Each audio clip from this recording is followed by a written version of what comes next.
2020, muita gente estava ali no início da pandemia e a preocupação era até quando isso vai durar. Agora é fácil falar, já passou. Está passando. Mas naquele momento, a gente não tinha nenhuma resposta.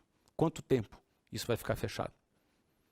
Naquele momento, a premissa que nós tomamos foi que não vai abrir em menos de um ano. Não vai abrir em menos de um ano. Essa premissa que a gente teve naquele momento foi fundamental para que a gente pudesse redesenhar todo o negócio. Porque se a gente achasse que daqui a um mês vai abrir, daqui a 3 meses vai abrir, a gente não teria agido. A gente ficaria esperando abrir. Muita gente esperou abrir. Porque é aquela confusão que as pessoas fazem entre otimismo e negação. O que de verdade é otimismo? Otimismo é esperar o melhor, mas se preparar para o pior. Sabe aquela frase? Vai dar tudo certo. Isso não é otimismo. Negativo. Isso é negação.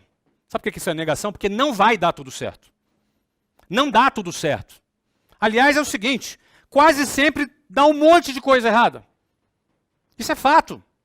Nenhum business plan é bonitinho. A vida real não é uma planilha de Excel. A vida real não é um business plan bonitinho, encadernado, apresentado.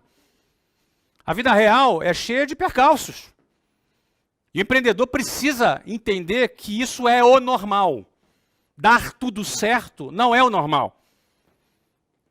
Então o otimismo é, espere o melhor, mas se prepare para o pior. Naquele momento a gente se preparou para o pior. A gente falou, não vai abrir em menos de um ano. Erramos. Levou 1 ano e meio para começar a abrir. Como a gente se preparou para esse cenário, o que aconteceu?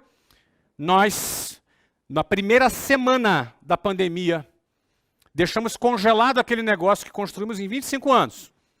E começamos um novo dentro do digital. Já tínhamos o produto, o WhatsApp Online. Para resumir, nós saímos de 65 mil alunos naquele momento, para chegarmos hoje, nesse momento pós aquela crise maior da pandemia, num número de mais de 400 mil alunos, por conta daquela decisão anticíclica da gente já ter a premissa, não ter sido contagiado pelo positivismo barato. E a gente virou o jogo rápido. Talvez se a gente tivesse esperado 3, 4 meses, não teria dado tempo. Porque lá na ponta, você tinha franquias. E as franquias certamente não sobreviveriam se a decisão não fosse tomada rapidamente. Você, não sei que circunstância você está vivendo, que momento da sua vida você está vivendo, mas em primeiro lugar eu quero deixar claro para você que você não é diferente de mim, nem é diferente de ninguém. Todos nós vivemos desafios. E você tem que estar sempre com a tua cabeça erguida. Sempre com a sua cabeça erguida, independentemente da circunstância. E com a consciência tranquila que você está lutando de forma honesta, de forma leal àquilo que você acredita. Segundo ponto, você vai ser sempre desafiado ou a tomar uma decisão padronizada, baseado na segurança, ou uma decisão empreendedora, baseada na sua busca pela sua liberdade, da realização do seu projeto, da realização do seu sonho. E que se você tiver decisões padronizadas, certamente você vai ter resultados padronizados. Se você tiver decisões empreendedoras, não é garantido, nada é garantido. Nada é garantido. A única coisa que oferece alguma coisa muito garantida é pirâmide. O mundo real não tem nada garantido, estabilidade não existe. Então, mas se você tomar decisões empreendedoras, você tem a chance de ter resultados empreendedores acima da média na sua vida. Não adianta você querer ter resultados acima da média e ter decisões dentro da média. Não adianta você querer ter resultados empreendedores tomando decisões padronizadas. Não tem como. Isso é um paradoxo. Não tem como você plantar banana e colher maracujá. Você plantou banana, meu querido, você vai colher banana. Essa é a lógica. Não tem milagre. Mas se você quer colher maracujá, só tem um jeito. Você tem que plantar maracujá. Pode ser que você plante maracujá, venha uma praga e estrague tudo. Pode ser que você plante maracujá e dê tudo errado. Mas se você não plantar maracujá, não tem jeito de você colher maracujá. A mensagem que eu quero deixar para você aqui hoje é que a tua vida é repleta e foi até hoje repleta dessas decisões. A notícia boa é que haverá muito mais decisões a serem tomadas daqui para frente na sua vida. Muito provavelmente você é muito mais jovem que eu. Eu costumo dizer que eu daria tudo que eu tenho hoje para ter a sua idade. Porque quando a gente conquista o conhecimento, a gente tem condições de conquistar tudo de novo. Portanto, a minha dica assim para você, se eu pudesse dar uma recomendação, é busque esse conhecimento. Colhe em quem já está vivendo aquilo que você quer viver. Se espelhe em pessoas que já realizaram aquilo que você está realizando e que você quer realizar. Povoe a sua mente de pensamentos e princípios e condutas e comportamentos similares aos das pessoas que atingiram o resultado que você hoje deseja atingir. Não tire o olho daquilo que você quer atingir. E de preferência, conte com gente boa do seu lado. Conte com gente boa do seu lado. Agora, se a gente for falar sobre decisões, a gente toma decisão o tempo inteiro. Você toma decisão desde a hora que você acorda até a hora que você vai dormir, você está tomando decisão. Você tem vários tipos de decisões. Decisões simples, decisões que você toma de forma automática, que você nem pensa para tomar. Agora, tem algumas decisões que são um pouco mais difíceis, que você tem que fazer um cálculo, conversar com algumas pessoas. No entanto, há algumas decisões, e essas não são muitas, elas não acontecem todos os dias, são decisões que transformam a nossa vida.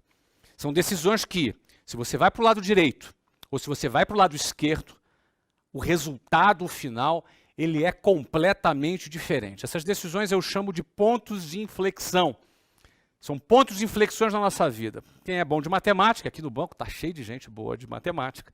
O ponto de inflexão é aquele ponto do gráfico na matemática, que a curva inverte a tendência. Ou seja, ela ia para uma direção e por conta daquele ponto, quando ela passa naquele ponto, o gráfico inverte a tendência completamente.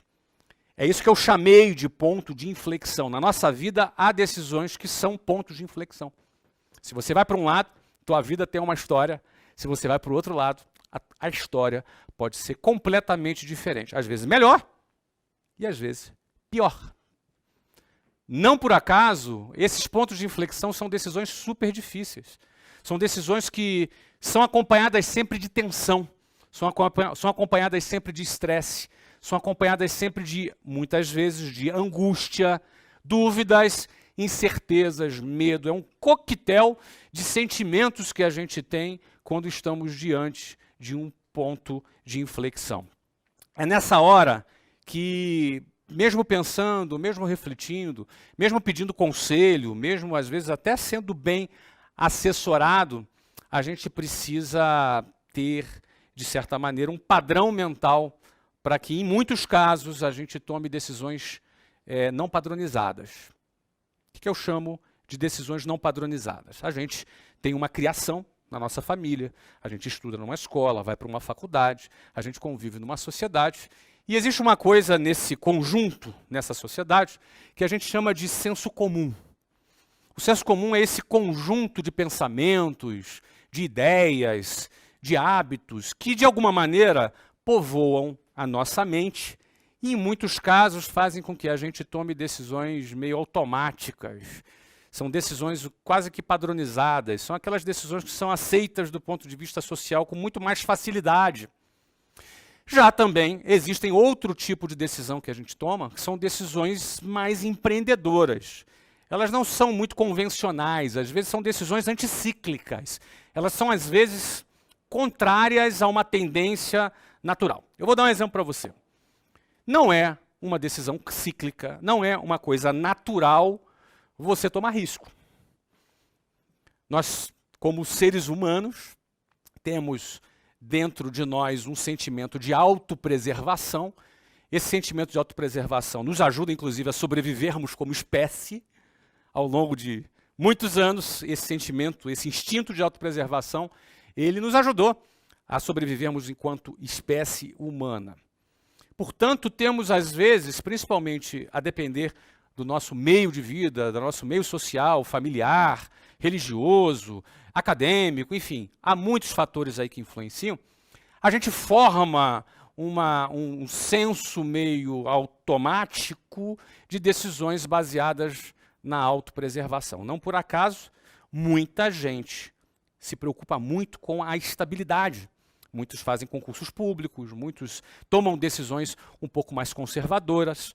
São pessoas que, para essas pessoas, a segurança é o que está valendo mais.